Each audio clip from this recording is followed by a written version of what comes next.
is net pragtig.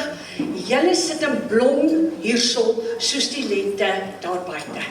Ek verwelkom julle en ek vra vir jou, is die bloeisels aan jou bome? Dit kondig 'n nuwe seisoen aan. Maar vanoggend bring ek vir jou die boodskap om jou te bemoedig. Ek bring dit uit Habakuk, die bekende Habakuk van vers 17 tot vers 19.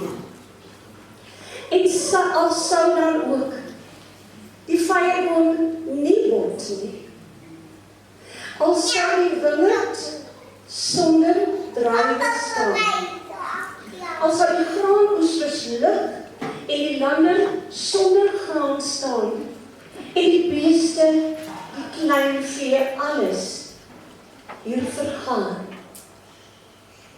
Nogtans, en al is daar ook geen bloeisels aan jou bome nie, wil ek vir jou vanoggend hierdie boodskap gee, nogtans sal ek jubel in die Here my God. Hy is my hulp. Hy gee my krag.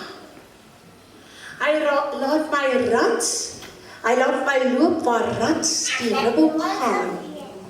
Hy laat my vas en veilig staan.